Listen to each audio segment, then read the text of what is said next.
FL studio tutorial part 2 তে SK audio ল্যাবের পক্ষ থেকে আপনাদের সকলকে জানাই আন্তরিক শুভেচ্ছা। গত পর্বে আমরা আলোচনা করেছিলাম হিন্ট প্যানেল, ব্রাউজার, মেনু এবং ট্যাগ সার্চ নিয়ে। আজ আলোচনা করব টুলস নিয়ে। কিন্তু তার আগে আমাদের একটা জিনিস জানা দরকার যে এফএল স্টুডিওটা আসলে কি। এটাকে সাধারণত বলা হয় ডিএডব্লিউ। ডিএডব্লিউ কি? ডিএডব্লিউ শব্দের অর্থ হচ্ছে ডিজিটাল অডিও ওয়ার্কস্টেশন। ডিএডব্লিউ আমাদের আরো অনেক ডিএডব্লিউ বাজারে পাওয়া যায়, যেমন অডাসিটি, অ্যাভেলেবল লাইভ, এফএল স্টুডিও, কিউবেজ ইত্যাদি। অনেক প্রকারের সফটওয়্যার আপনারা পেয়ে যাবেন অডিও এডিটিং এর জন্য। কিন্তু আমি সাজেস্ট করব আপনাদের সাধারণত এফএল স্টুডিও 1 নম্বর, এছাড়া কিউবেজ, অ্যাভেলেবল লাইভ, অডাসিটি এগুলো আপনারা ব্যবহার করতে পারেন। তবে এফএল স্টুডিওর ইন্টারফেসটা একটি ইউজার ফ্রেন্ডলি ইন্টারফেস, সহজে আপনারা বুঝতে পারবেন এবং অডিও এডিটিং এর জন্য উপযুক্ত একটি ইন্টারফেস। তো চলুন কথা না বাড়িয়ে আমরা ভিডিওটি শুরু করব। কিন্তু তার আগে আপনারা যদি আমার চ্যানেলে নতুন দর্শক হয়ে থাকেন তাহলে আপনাদের একটি অনুরোধ, অবশ্যই আমার চ্যানেলটি সাবস্ক্রাইব করে পাশে থাকুন।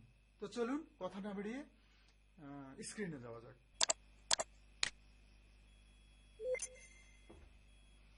তো আমরা স্ক্রিনে চলে আসলাম। এই যে দেখতে পাচ্ছেন এখানে ঠিক এখান থেকে যে টুলবার গুলো আপনারা দেখতে পাচ্ছেন, আজকে আমি এই টুলবার গুলো, এই কয়টা টুলবার নিয়ে আজকে আমি আলোচনা করব। তো এই যে দেখতে পাচ্ছেন এটা হচ্ছে মেইন ভলিউম। আপনার হিন্ট প্যানেলে দেখতে পাচ্ছেন, এই যে দেখেন লেখা আছে যে মেইন ভলিউম। এটা হচ্ছে মেইন ভলিউম। আপনি যে প্রজেক্টে কাজ করবেন, সে প্রজেক্ট যখন আপনি চালু করবেন তখন তার সাউন্ডটা আপনারা এই ভলিউমের মাধ্যমে কন্ট্রোল করতে পারবেন। এরপরে তাহলে ভলিউমটা বুঝতে পারলেন। এরপরে যে অপশনটা আছে সেটা হচ্ছে প্যাটার্ন আর সং মোড। এই দুইটা মোড, প্যাটার্ন আর সং মোড। হ্যাঁ, pattern and song mode. Channel rack বা প্যাটার্ন বাজে লুপ বা বিট তৈরির কাজের জন্য। মানে এখান থেকে আপনারা লুপ বা বিট তৈরির কাজে এই প্যাটার্ন মোড এবং সং মোডটাকে আপনারা ব্যবহার করতে পারবেন। সং মোডে আসলে আপনারা রেকর্ড করতে পারবেন গান, প্যাটার্ন মোডে গেলে আপনারা মিডি রেকর্ড করতে পারবেন। ঠিক আছে, তাহলে আপনারা লুপ বা বিট তৈরির কাজের জন্য এটি ব্যবহার করতে পারবেন। আচ্ছা, তারপরে দেখতে পাচ্ছেন যে এই যে প্লে অপশন, এটা আইকনটা কিন্তু এখানে প্লে অপশন, এভাবে দিলে দেখেন চলবে। হ্যাঁ, আপনারা যে প্রজেক্টে কাজ করবেন সে প্রজেক্টটা বাজিয়ে শোনার জন্য আপনার এই অপশনটাকে ব্যবহার করা হয়। প্লে এবং পজ, এই যে প্লে এবং পজ দুইটা আপনারা হিন্ট প্যানেলে দেখতে পাচ্ছেন। দেখেন এই যে প্লে, এই যে পজ। ঠিক আছে। হ্যাঁ, তারপরে স্টপ, এইটা হচ্ছে আপনার স্টপ বাটন। এই যে সাদা চারকোনা দেখতে পাচ্ছেন, এটা হচ্ছে স্টপ বাটন।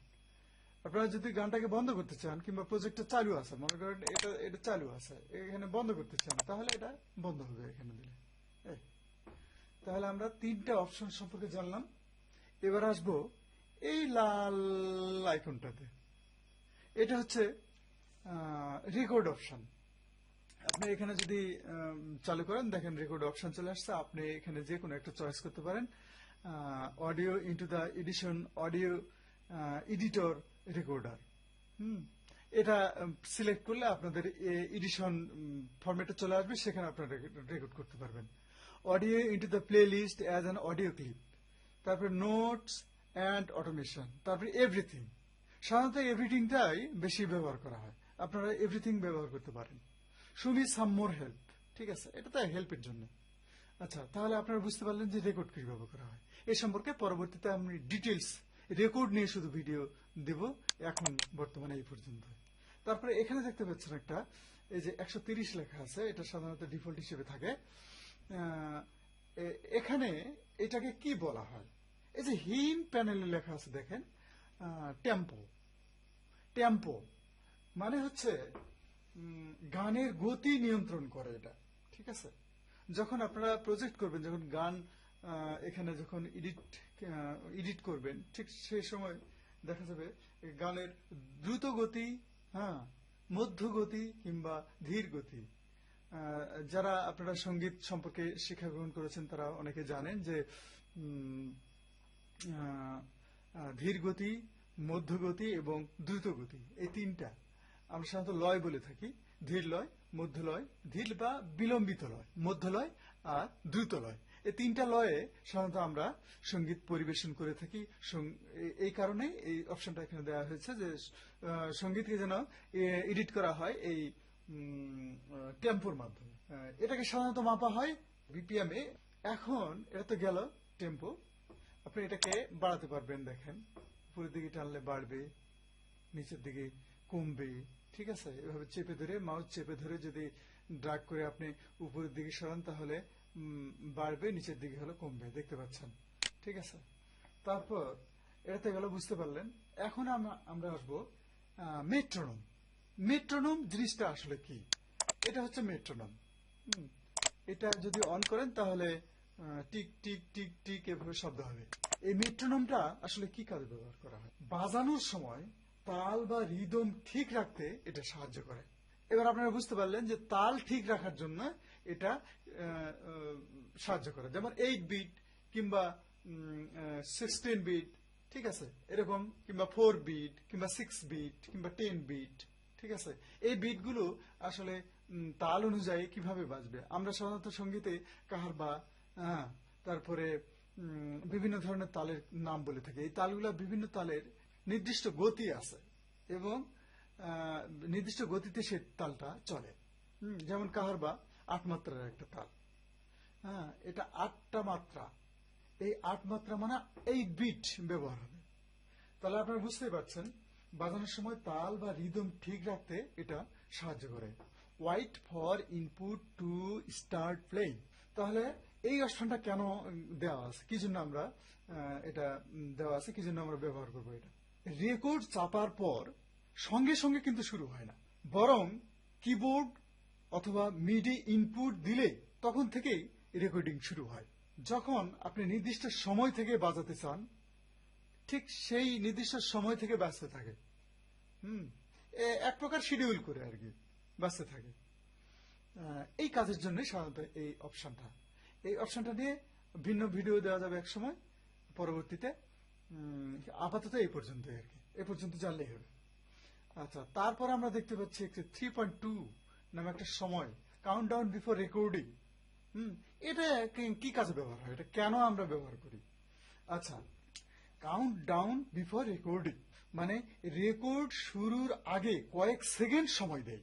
যেমন এভাবে আসে, প্রথমে 2, 3, 1, তারপরে শুরু হলো রেকর্ড, ঠিক আছে? এতে গান বা বক্তব্য রেকর্ডের প্রস্তুতি নেওয়ার একটা সুযোগ পাওয়া যায়। এই কারণে এই অপশনটাকে সাধারণত ব্যবহার করা হয়। আচ্ছা, এটা গেল কাউন্টডাউন বিফোর রেকর্ডিং অপশনটা গেল। তারপরে আসেন এই আইকনটাতে, ব্লেন্ড রেকর্ডিং। দেখতে পাচ্ছেন ওভার ডাব, ব্লেন্ড রেকর্ডিং। একই ট্র্যাকের পূর্বের রেকর্ডের সঙ্গে নতুন রেকর্ড মিলিয়ে দেয়। এটি কাজে লাগে লিরিক বা ওভার ডাবিং করার জন্য। তাহলে এটি বুঝতে পারছেন যে ওভার ডাবিং করার জন্য আমরা এই অপশনটাকে সাধারণত ব্যবহার করে থাকি। এরপর আপনারা আরেকটি অপশন এখানে আছে, ডান দিকে দেখেন, এই যে এই অপশনটা, এটা হলো লুপ রেকর্ডিং। লুপ রেকর্ডিং এটা আসলে কেন, কি এবং কেন, কি কাজে লাগে? হ্যাঁ, নির্বাচিত অংশ বলতে যে অংশটাকে আপনি সিলেক্ট করবেন, এই নির্বাচিত অংশ বারবার রেকর্ড করে নতুন টেক্সট মানে নতুন ট্র্যাক যোগ করে। এটি কাজে লাগে পারফেক্ট ট্র্যাক বা বিভিন্ন ভার্সন তৈরি করার জন্য। তো বুঝতে পারছেন। আচ্ছা, তারপরে আমরা যাব এই অপশনটাতে। এটা কি? এটা হলো মাস্টার পিচ। লেখা আছে দেখেন 0 সেন্স। মাস্টার পিচ এটা কেন? এটা কি দরকার আমাদের? পুরো প্রজেক্টর সুরকে এটা দিয়ে কন্ট্রোল করা হয়, মানে এটা পরিবর্তন করে আর কি, কম বেশি এরকম পরিবর্তন করে। এটি কাজে লাগে গানটির উপরের বা নিচের কেতে আনতে বা সুর সামঞ্জস্য করার জন্য। তাহলে বুঝতেই পারছেন, সুরকে সামঞ্জস্য করার জন্য এই মাস্টার পিচটা আমাদের অত্যন্ত প্রয়োজনীয় একটা অপশন। ঠিক আছে, আচ্ছা এটা গেল। তারপর সং পজিশন, এটা সং পজিশন। ঠিক আছে, আমরা এটাকে সরিয়ে এদিকে নিয়ে আসতে পারি, দেখেন আবার এদিকে নিয়ে যেতে পারি। হ্যাঁ, সং পজিশন মানে হচ্ছে প্লে লিস্টে কারেন্ট প্লে হবার জায়গা দেখায়। মানে আমরা এই যে প্লে লিস্টে দেখতে পাচ্ছেন, এখানে কোথা থেকে আসলে গানটা শুরু হবে, কোথা থেকে, এখান থেকে এইটা এখানে নির্ধারণ করে। হ্যাঁ, এটা এখানে নির্ধারণ করে দেয়। আচ্ছা, তাহলে বুঝতে পারলেন। আচ্ছা, তাহলে এরপরে সং পজিশন গেল। তারপরে আমরা এখানে আরেকটা অপশন আছে দেখেন, এইটা typing keyboard to piano keyboard. ঠিক আছে, এই যে হিন প্যানেলে আপনারা দেখতে পাচ্ছেন, এখানে লক্ষ্য করুন তাহলে দেখতে পাবেন, এই যে typing keyboard to piano keyboard. ঠিক আছে, এটা আসলে কি, এটা কেন আমরা এটা ব্যবহার করব? কম্পিউটারের কিবোর্ডকে পিয়ানো কিবোর্ডের মতো ব্যবহার করা। মাউস বা মিডি কিবোর্ড ছাড়া নোট বাজানোর জন্য এটা আমাদের এই অপশনটা ব্যবহার করা হয়। তা বুঝতে পারছেন এই অপশনটা কেন ব্যবহার করা হয়। এরপর দেখেন এর ডান দিকে দেখেন scrolls to reach time markers. এটা আমরা কেন ব্যবহার করি? এটা কেন ব্যবহার করবো আমরা? এটা তাহলে এটা হলো দেখেন scrolls to reach time markers, এটা হলো প্লে লিস্ট বা পিয়ানো রোল স্ক্রোল করে নির্দিষ্ট সময়ের পয়েন্টে পৌঁছানো। গান বা নোটে নির্দিষ্ট জায়গায় দ্রুত নেভিগেট করার জন্য এটি কাজে লাগে। তাহলে বুঝতেই পারছেন এটা কি কাজে লাগে। আচ্ছা, তারপর দেখেন তার ঠিক ডান দিকে আরেকটা অপশন আছে, এই যে দেখেন পায়ের মতো একটা অপশন, উপরে পায়ের মতো একটা চিহ্ন দেওয়া আছে, স্টেপ এডিটিং মোড। দেখেন, আচ্ছা এটা কেন? এটাতে এটা আমাদের কি এবং কি কাজে লাগে? হ্যাঁ, এই নোট বা বিট এক একটি ধাপে এডিট করা, মানে যে কোনো একটা ধাপে ধাপে এটাকে এডিট করার জন্য এটা ব্যবহার হয়। ড্রাম বা সিম্পল প্যাটার্ন দ্রুত বাজানোর জন্য এটি কাজে লাগে। বুঝতেই পারছেন, ড্রাম বা সিম্পল প্যাটার্ন দ্রুত বাজানোর কাজে লাগে এই অপশনটা। ঠিক আছে, তো এটা বুঝতে পারলেন। দ্বিতীয় 1, 2, 3, 4 নম্বর অপশন, এই যে দেখেন লিঙ্কের মতো একটা জায়গা আছে, একটা শিকলের মতো জায়গা দেওয়া আছে, এটা enable note clip groups, enable note অথবা ক্লিপ গ্রুপস। আচ্ছা, এটা কি এবং কি কাজের জন্য এটা দেওয়া আছে? একাধিক নোট বা ক্লিপকে একটি গ্রুপে যুক্ত করে, মানে অনেকগুলা নোটকে এক গ্রুপে যুক্ত করে এটা। ঠিক আছে, একত্রিত করে, একই সাথে মুভ, কপি, এডিট করার জন্য সুবিধা দেয়।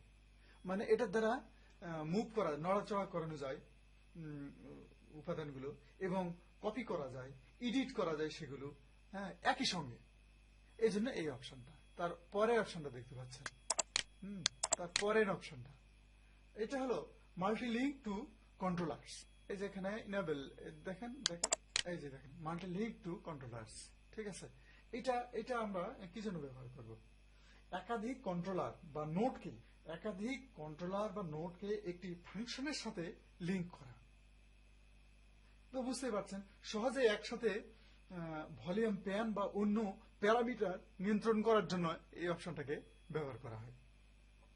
তাহলে তো বুঝতেই পারলেন টুলসগুলোর কাজ, তো সবগুলো আপনারা বুঝতে পারলেন। তো ভিডিওটা যেন বড় না হয়ে যায়, ছোট ছোট করে আপনারা শিখতে থাকুন, আমি বলতে থাকি। তো ঠিক আছে, আজ এই পর্যন্ত।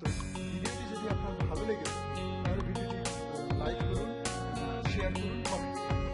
কথা হবে পরবর্তী ভিডিওতে। ধন্যবাদ সবাই।